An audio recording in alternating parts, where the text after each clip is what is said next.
Hey guys, welcome to another collaboration series. Today we are joined with Clarke with Detail Driven Niagara, and he's going to demonstrate how he took his business working out of a garage and built a beautiful shop in the Niagara region. So be sure to stay to the end of this video and learn how you can incorporate AI into your business. Now tell us, Clarke, how did you first start getting into the detailing industry?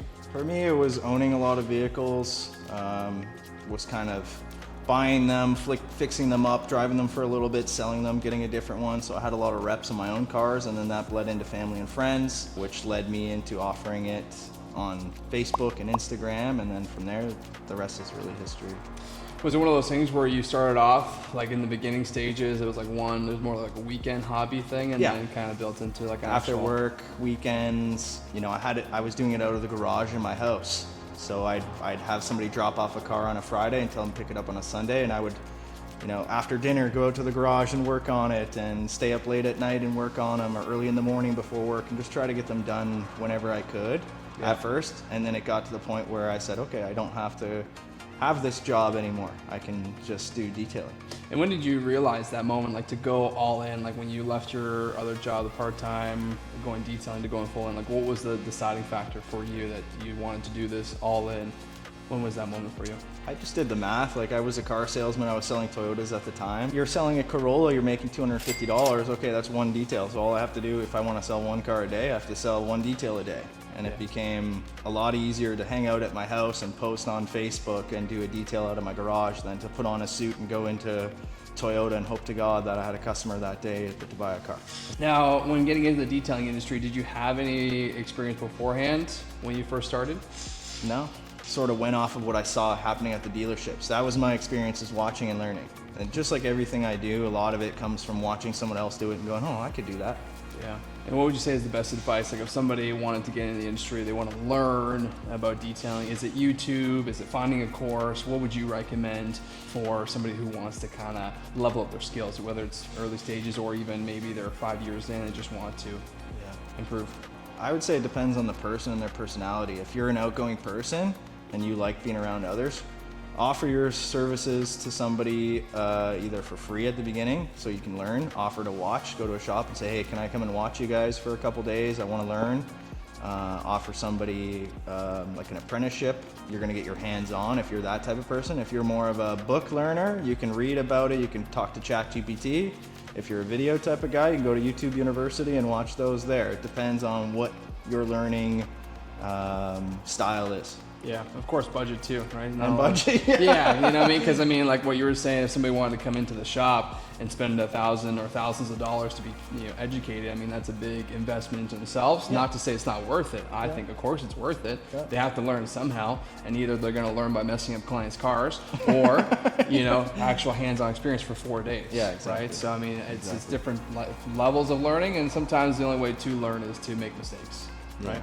What would you say is the best personal habits that you do or mindset shifts that help you running a business? I try to focus on quality. I don't try to just get things done for the sake of getting them done. I try to do them right. And I found that once I got into that mindset of you want to set a deadline for yourself, but you want to also deliver on your promises you made to the customer. So I think a lot of it is just quality. You'll find me saying that over and over and over again. Quality and consistency is my two big traits that I try to bring into this. Is now, looking at the detailing industry, what's one mistake that you've made that if you wanted to go back and fix, what would it be? I would take on too much and say yes to everything. Now I'm very comfortable saying no, you need to book it in, we're booked out X amount of time. I used to just say yes because I was afraid of losing the job and not having work. And I think that once I learned to say no to people and actually respect and value our schedule and time, it was a real game changer. How do you handle a customer that asks you for a discount?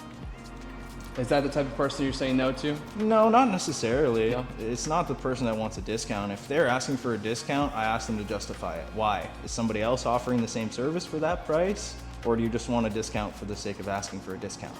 Now, looking at detailing, if you wanted to grow, like, do you see franchising as an option, or do you more focus on the independent growth? Franchising is a great option. Yeah. If you can create, so what I've created here, it's something that anybody can sort of open up a second location, and you follow the paint scheme, you follow the way I have things set up, you put the logo up, and you get the proper training. and this is something that can be duplicated. It is possible. Yeah, nothing worse than starting franchising and then you have your name on multiple buildings, but they're not following the quality of work, and then it destroys your brand. Yeah, exactly. Right? So there's no question having a clear system, structure, policies, right? Making sure that if they're hiring people for their team, how is that person getting hired? Not because they want to teach them, but because it's meant to be taught by you, right? So franchising is certainly a big nut to crack when you want to expand and grow. Do you see it as you would prefer to have, like, let's say 3 or 4 your own locations that you manage by yourself versus having other people manage all of them? Is that what you would prefer? So I think that's going to be the plan, is to maybe open a second location by myself, have one guy that I train under my wing to work there, and then eventually maybe selling it to him. And then doing that 2 or 3 more times, and then I can retire and we'll go to Florida. Heck yeah. Now, when we look at expanding your business, I'm sure you deal with a lot of dealerships or maybe big corporate clients. How do you manage bringing on those type of leads, or what's your process when you get a big client like that? So I have Genesis, and I'm working on actually right now getting another dealer group. And I find that working with the corporate clients, they like to be told yes. They like to hear yes. When they need something done, if it's month end, they don't want to be told, no, I can't do it. So with those clients, with the dealership, it's a lot of yes. And I figure out how to manage having to say yes to them, because they are my most consistent client. They bring me 10 cars a month at least for ceramic coatings. I can bump other things around to cater to them and keep them happy. I leave closer to month end, more time open for them, expecting to get sort of bombarded. So honestly, it's a lot of the dealership stuff is just saying yes and doing a good job and keeping it consistent and doing the quality I offer, but not making them go elsewhere to find that. Yeah. Keep them on the line. Now, are you reaching out to these type of bigger clients, or do you find they're following, or they're reaching out to you? Currently, I'm going actively to try to find one more. Yeah. But the one that I have reached out to me. They found me. Now, looking at the detailing business as a whole, what do you feel is the toughest situation that you face day to day, weekly? Like, what is the challenges you have in the detailing industry? So currently, with the size of my shop, that's what I run into, is where I can't control the weather. A lot of times I'll run into a snowball situation where I'm booked up in advance. There's been a weather situation where the customer doesn't want to pick up their car, and I don't have enough room inside to get another car wet, to ruin the coating potentially that I just applied on that vehicle. So that's really my main issue, is just the size of the shop right now. Just wanting to grow quicker, faster. Yeah. Now, when you first started, what equipment mistakes did you make early on? I don't want to name any brands, but going after like the more commercial stuff that you can buy at Canadian Tire and looking at the labels and the colors and things like that, you can be easily tricked. There is a big difference between a high quality detailing product. Like, for example, we have all of our System X, Revivify, FST, and AC all here on display, very high end ceramic coatings. You can go to Canadian Tire and buy a ceramic coating, and they both are called ceramic coatings. So differentiating what makes a quality product actually quality, learning what that really means and not just being fooled, I think was a big step within growing the business and really gaining people's trust, is gaining an understanding of the products and the chemicals and quality. Yeah, great. And now, actually, just on that topic as well, if a detailer was looking to get into this industry, and let's say they only had $500, what advice would you give to them on starting a business? If your budget's under $1,000, figure out what you want to focus on. Maybe just start with exterior washes. You're gonna get a good vacuum. A good vacuum is $500. So it's tough to get all the interior stuff you need and exterior things you need for that budget. So I would focus on what you can afford. Get some really good exterior products and just do car washes at first. And once you grow bankroll, then you can start investing in better vacuums and steamers and things you need for the interior. Yeah, focusing on one, and that's a great point too. And even the detailers that are watching, like taking that advice, starting off with just being a really good car wash person showing up. That's all you're doing, just the exterior. You get good at that. You add upsells like either glass coating, acid wheel wash for ones that are really bad. Like, that's a great advice if somebody who wants to grow quicker, to be known at one thing first and start adding add-ons or upsells to make extra profit growing. Exactly. Like, yeah. Which looking at the vast majority or high volume of detailing products that are out there, what do you use day to day? What do you like using? What's your go-to in detailing? Honestly, it depends on what vehicle we're working on. I have a few different go-tos depending on what we're doing that day. So for example, if I'm working on a harder paint, I know I'm going to go towards my Koch Chemi or a rotary polisher or something like that. If I'm working on a softer paint, I'm not going to bust out a rotary polisher. I'm probably going to go with a dual action and maybe something like Meguiar's, depending on what car we're working on. So you have to figure out what works for what's in front of you and be able to adapt as you go. There's not one product that I would say, yes, this works for everything. It doesn't really work like that as far as the way that we do things. Do you think higher price means higher quality? No, not at all. Yeah, no. Sometimes the best way to do it is just use some pH balanced soap, hot water, and a rag for interiors. Like, that's one of my favorite ways of doing it. Little secret for you guys out there.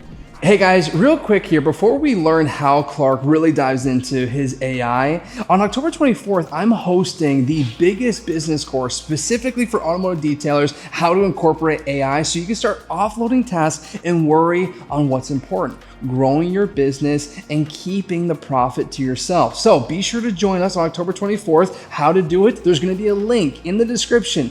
Find the link. Register today. It's a free spot, but the seats are going to be limited. So be sure to act fast before they're all gone. And I hope to see you on October 24th, where we show you how AI can change your business.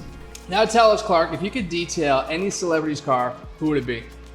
Probably Drake. Being Canadian, OVO, it would just be a sort of cool experience, and I'm sure I could lead it into more jobs following. Yeah, I'm sure we'd get along. I'm sure he's got quite the collection of cars to Yeah, clean too, exactly. right?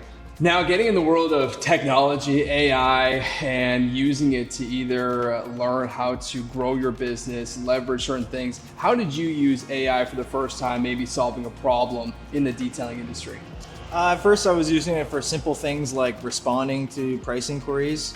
I'm not necessarily copying and pasting exactly a script from AI, but use it to sort of generate what would be some good responses and help me build. And now I have it set up to where we have a good sort of template. I just tell it what car it is, what the guy needs, and it helps me come up with good responses that are professionally worded. I'm not forgetting things, formatted well. I think that's really important as well, the formatting. Yeah, especially after a long day of detailing Yeah. or doing work, there's nothing worse than having to sit down for 20, 30 minutes and try to collect yourself and make sure it's worded properly. Yeah. Being able to give it to a software to even say, hey, this is how I want it to sound, come across professional, clean, and make sure my grammar's okay. I don't think there's anything wrong with leveraging tools to make sure the customer gets a good delivery. Do you fully automate it to AI, or do you keep that balance 50-50? Depends on the situation. For example, for our ads, I have some formulated, day 1, day 2, day 3, day 4 sort of nudges that it will send to them. Now, once they start answering back, then it's me texting you, but I'm not going to send 40 people individual texts to nudge them to answer me back. We formulate sort of a, hey, I know life gets busy. It's Clarke here from Detail Driven Niagara. Copy and paste that to a bunch of leads. Whoever answers back, maybe we'll have one more to sort of weed them out. And then from there, you have to start getting your personal touch and let them understand they're talking to a person, not to some random robot.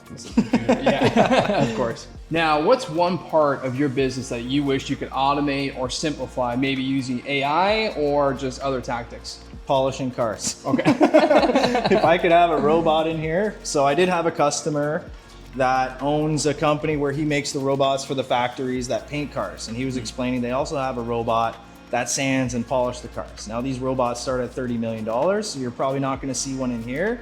But how cool would it be to just have a bay where you pull in, have a robot arm, do all the polishing, paint correcting for you, come in, you put the coating on, deal with the customer, and that's it, right? So. Yeah. Now, do you think with AI, detailers can either learn more effective or make more profit in their business? If so, why? Definitely. So sometimes I'll use AI, for example, if I'm running into a specific paint. The other day I had, it was a BMW that was in here. It was a certain year, and basically I told ChatGPT what issue I was having with my polishing and what stage I was running into clarity issues. And it explained what type of paint that company used on their vehicle, how hard the clear was, what it would recommend for a process, why the process I was using wasn't working. You don't know how you're gonna get this car done. Oh, let me just ask ChatGPT. And half the time, maybe more than half the time, you come in and it works. And you're just like, thank God. Yeah. Thank AI. Yeah, great. Yes, thank you, AI. Appreciate it. Tell us, Clarke, your opinion. Looking at 5 to 10 years out, AI coming into the detailing industry, how do you see AI changing the industry? Is it an opportunity or is it a threat for detailers? I don't think for detailers it's too much of a threat because you have to get into the robotics, which is in the millions of dollars. So that's quite a ways away. For AI, it's going to help us. Like what I could imagine is maybe having an AI receptionist in the front of my office here because I don't have a receptionist. Maybe some sort of system on my television with a camera and it could see who comes in and welcome them and greet them and do this sales consultation for me while I'm in here doing the polishing. I think something like that would be pretty cool and I can realistically see it happening.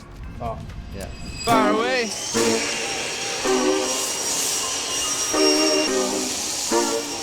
So yeah, step one, just give it a nice foam.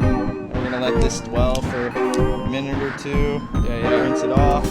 Rinse time. Watch yourself. Falling off the start.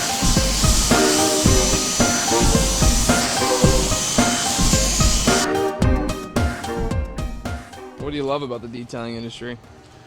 Well, What do you hate? I like the fact that you're always learning. If you get stuck and you just think you're the best and you don't want to learn anymore, you're not going to get very far in this business. Right. Because every year there's a new technique or a new product or something new to learn. Yeah. And if you advance with the industry, that's where you leave your competition sort of in the dust because they think they got it 5 years ago and they don't want to change. Right. But if you're always evolving, always getting better, always learning, a master never ends his learning. Yeah. The fool says he's a master. The master says he's a fool. And that's the way I kind of do my business. Yeah, great quote. Yeah. Yeah, 100%. I mean, it's definitely it's certainly challenging to never stop growing. Yeah, right. exactly. Because you don't know what's coming. You don't know what the new tricks or the tools of the trade are. Like yes, there's no question. Every detailer should focus on bringing the best results, but it's the business side of things. So like, how do you grow your business? Yeah. If you want to make more of an income for yourself. Honestly, I look back at myself when I started and I thought I was this great detailer. I didn't know a thing.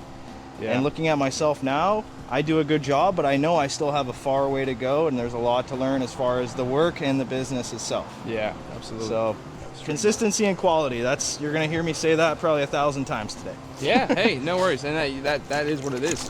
Well, you see it is in your community. It is a good kind of...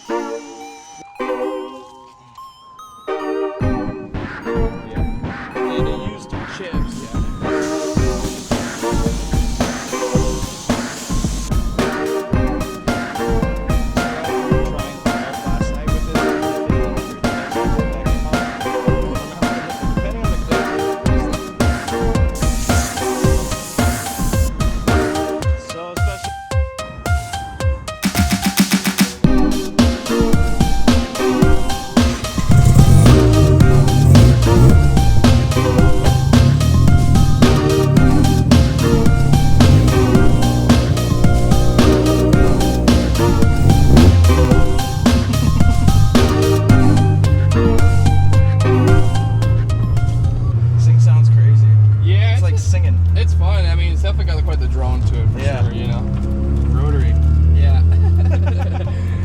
Doesn't fail. I'll give it a little pull so that way you know what you showed up for, Can't pull out too much because I just had a clutch in it, but... Oh, yeah.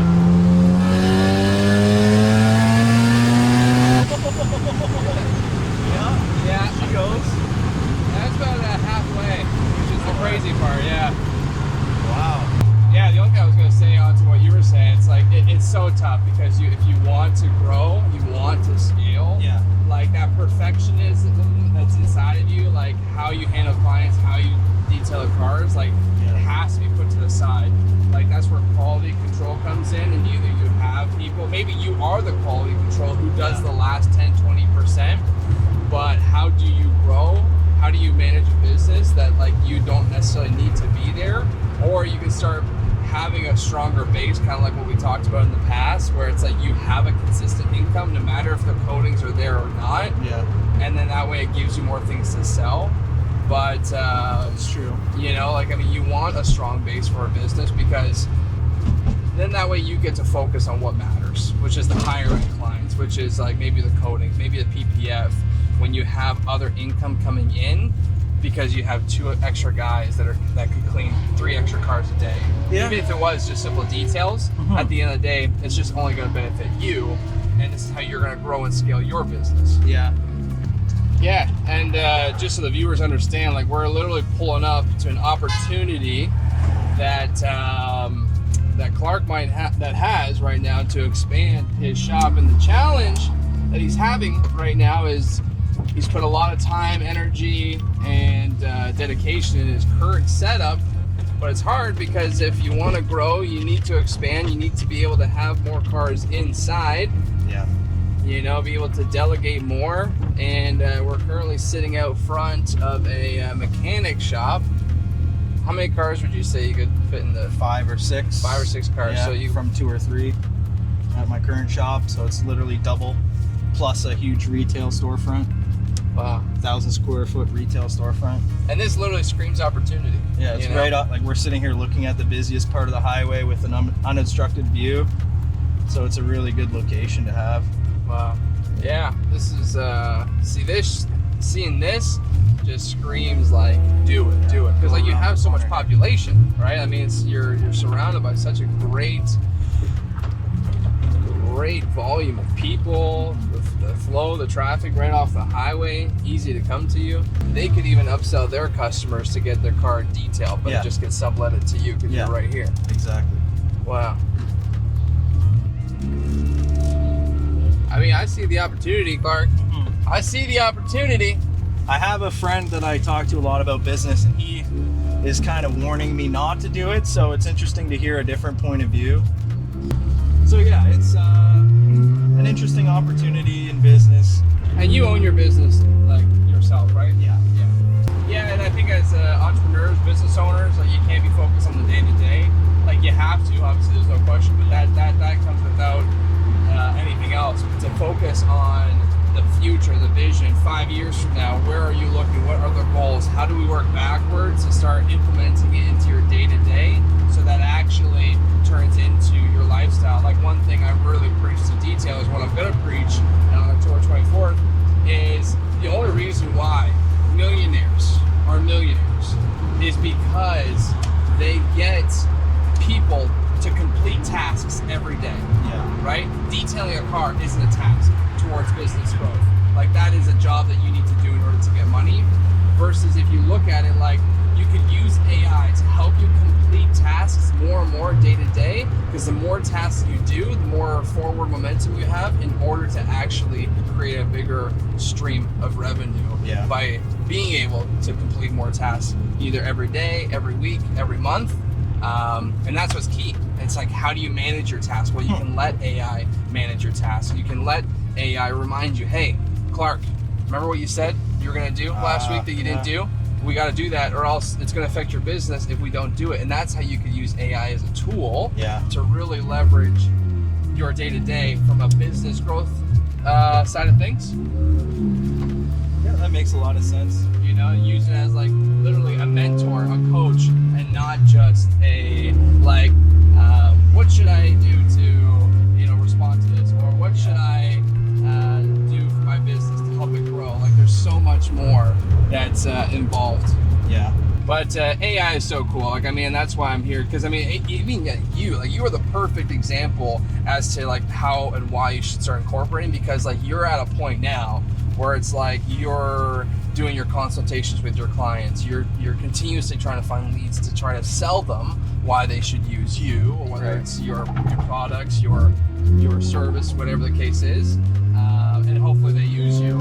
But it's like, how could you manage so that way the first, you know, 20-30% of clients that are kicking tires, or they just want to know more information, so you're not wasting your time. Yeah. Right? And anyways, that's what I'm going to teach on October 24th, how to eliminate the the extra time people have to waste on quoting jobs and all this extra when you can just offload it to AI and let AI find, because that's what you're trying to do. You're just trying to find the higher quality clients, so you're not wasting your time. At this point, yeah. I Yeah. mean, originally, and we talked about this inside, is my mistake early on in business was I was taking on every client, focusing on being the cheapest guy in town and still trying to do good work. Now that is not my focus. My focus right now is more on doing the best work I can, building the reputation, keeping the quality, and sort of one by one squashing the competition. Sorry to say that, but that's Hey, the you truth. have to. At the end of the day, that's how they're looking at you, right? I mean, as much as I want to grow with you, I still have to realize, like, I have my own business, my own mouths to feed, my own employees to take care of. Like, that is the art of business. But there's no question there's going to be competition throughout your growth, because there's going to be guys that come into your area that are going to be like, oh, well, we'll do it cheaper for the same quality. Well, he has 1 year experience, I have 6. Yeah, that's exactly. the difference, right? And then you have that leverage of teaching anybody. But hey, Clarke, I just want to say thank you so much for this opportunity, for having to be able to talk with you and learn how you manage your business, how you run it. And I hope to be a part of this experience in the future, because I really would love to see this business grow and be the biggest detailing My business pleasure, buddy. Thank you. in Niagara. So Awesome. Thank you. brother. Thank you so much for being a part of today's video, and be sure to hit that subscribe button so you don't miss out on any future content. Maybe put a comment down below of any content that you would like to see on this channel, and be sure to find that link in the description to register your free spot for our biggest business course launch, hosted by me on October 24th. And like always, stay driven.